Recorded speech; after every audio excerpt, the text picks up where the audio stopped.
Y'all, I'm gonna vlog a little bit about church. I was gonna wait till I got back to do it, but I'm not gonna have time when I get back, so I was doing it on the way back. They talked today. As y'all know, I feel at this point in my life where I've seen enough of churches, I feel like it's just another institution. You know, you're being fed certain information for a certain purpose. Now,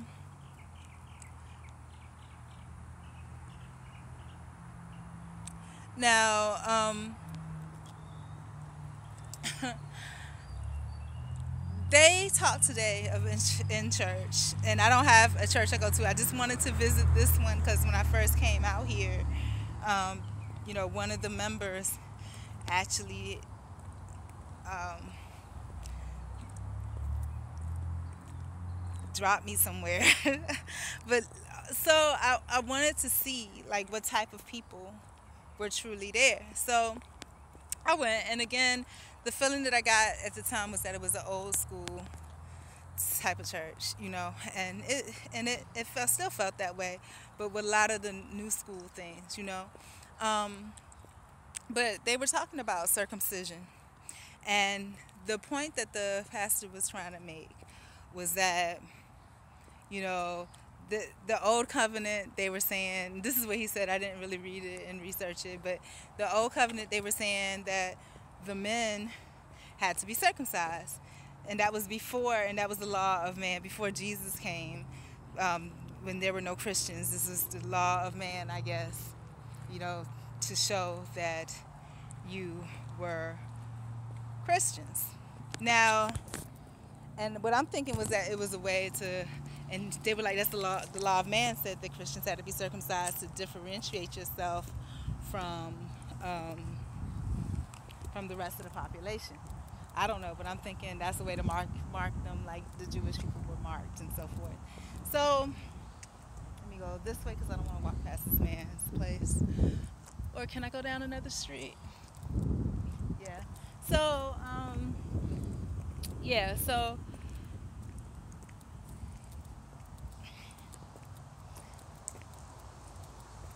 yeah, the circumcision. And then they were like, well, after Jesus, the new law was made, the new covenant, whatever, that you don't have to be circumcised. Now, I'm thinking to myself, my first thought was like, and I wasn't going to ask anything until I heard one of the ladies ask, and she asked, something about my question. It was similar to my question. My question was like, well, because they were saying that the Jewish people were saying that you had to be uncircumcised. So my question was like, well, are you saying that Christians don't believe in, Are you saying that Christians don't believe in circumcision? And he was like, well, what it is that the Jewish people, ahead of time, they were the ones that made that law, I guess Moses or whoever. But I'm just thinking, and so that's when he explained that before Jesus, they were saying everybody had to be circumcised, and after Jesus, they were saying that you didn't. But I'm like, but why would God, why? And he was like, it was the law of God before that you had to be circumcised. But why was it the law? But why was it the law of God to be circumcised? It didn't make any sense. And if they were, if it was before Jesus, then wasn't that them saying that God told them directly, and then everybody was following? So it didn't make sense to me. So yeah, I think I can go up a couple more streets. So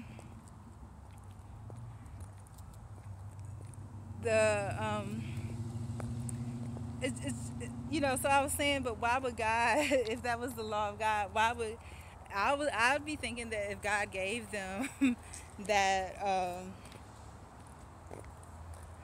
I was thinking that if God gave them that piece of meat or whatever it is that God gave them, then, that is what it is.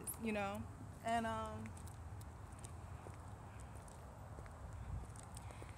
why would he give it to them and then tell them to have to cut it off? It doesn't make sense to me.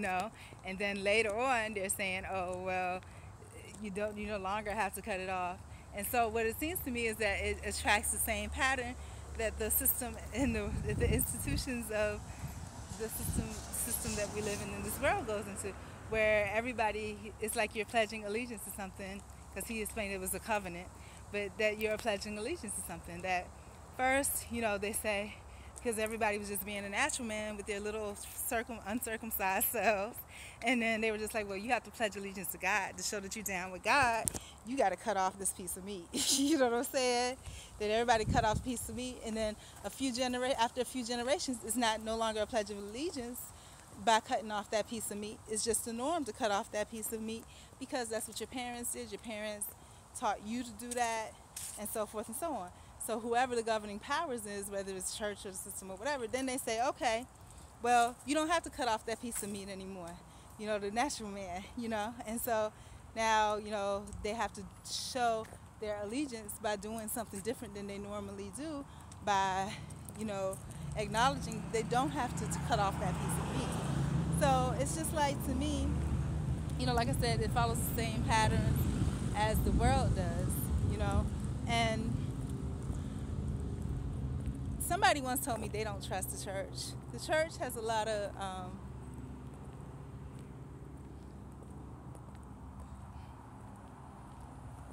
a lot of political things that are in it, and it's just like, and I need to stop being so apologetic, because I went there, and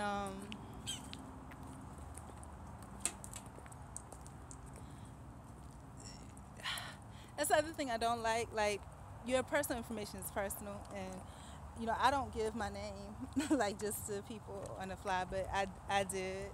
But what that does is, again, if people have opinions and thoughts that disagree with what you have, then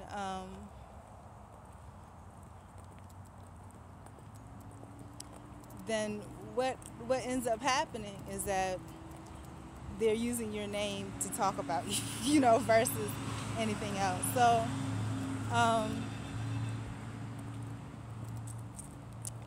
yeah, so they were really interested in hearing what I had to say, and then they were talking about how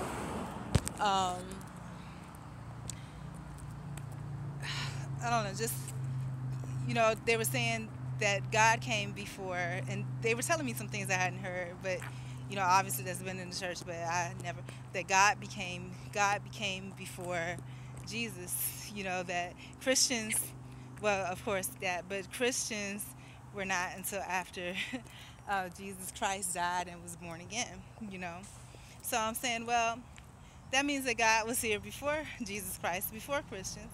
So people had a direct connection to God then. And so, what's weird to me about all of that, is that they're saying, but now the only way is through Christ, So, but I'm like, well, if God existed before Christ, then everybody prayed to the same God, right? Everybody, did their thing. Now,